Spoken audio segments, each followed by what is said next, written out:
கர்த்தருடைய பரிசுத்த நாமம் மகிமைப்படுவதாக. Today's promise verse is taken from Psalms chapter 3 verse 3. But you, O Lord, are a shield for me, my glory and the one who lifts up my head. சங்கீதம் 3:3. ஆனாலும் கர்த்தாவே, நீர் என் கேடகமும் என் மகிமையும் என் தலையை உயர்த்துகிறவருமாயிருக்கிறீர்.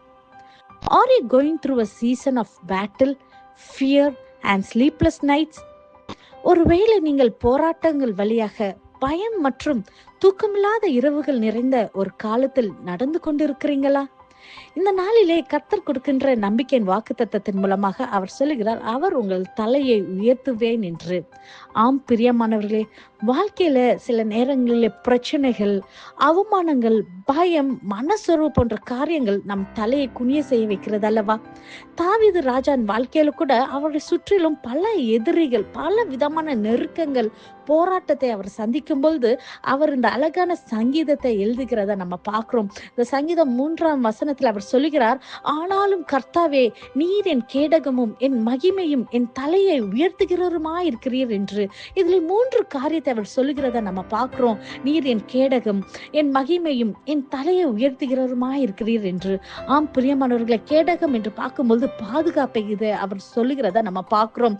எதிரிகள் அதிகமா இருந்தாலும், பிரச்சனைகள் மலை போல உங்களை சுற்றி இருந்தாலும், தேவன் தம்முடைய பிள்ளைகளை பாதுகாக்கிற தேவனாக இருக்கிறார். ஒருவேளை மனிதர்கள் உங்களை கைவிட்டிருக்கலாம், ஆனால் கர்த்தர் ஒருபோது உங்களை கைவிடாத ஒரு தேவனாக இருக்கிறார். பிரியமானவர்களே, தாவீது ராஜா தன்னுடைய பலத்தையோ தன்னுடைய பதவியோ அவர் நம்பவில்லை.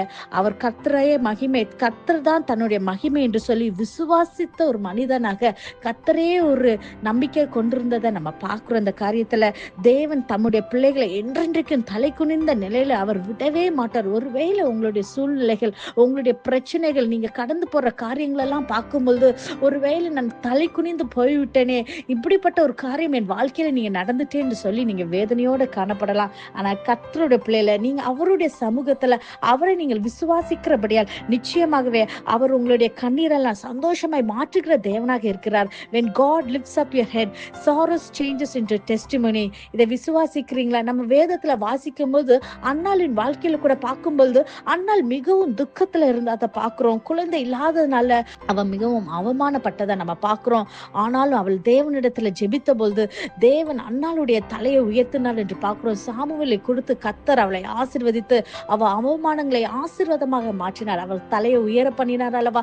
நிச்சயமாகவே இந்த நாளிலே கூட உங்களுடைய பிரச்சனைகளிலிருந்து, உங்களுடைய அவமானத்திலிருந்து, நீங்கள் போராடி கொண்டிருக்க எல்லா சூழ்நிலையிலிருந்து கர்த்தர் உங்கள் தலையை உயர்த்தி உங்களுக்கு நிச்சயமாக ஜெயத்தை தருகிற தேவனாக இருக்கிறார். பிரியமானவர்களே, no matter what battle you are facing today, God is still your shield and your glory and the one who lifts up your head. People may discourage you, situations may trouble you, but God has the final word. Hold on to him in prayer and faith. The same God who lifted David and Hannah will also lift you today. நம் கண்களை மூடி ஜெபிப்போமா? நேசிக்கிற நல்ல தகப்பனே, இந்த காலை வேளைக்கு உமக்கு நன்றி செலுத்துகிறோம் கர்த்தாவே. அப்பா, நீர் கொடுத்த இந்த வாக்குத்தத்த வசனத்துக்காய் நன்றி செலுத்துகிறோம் கர்த்தாவே.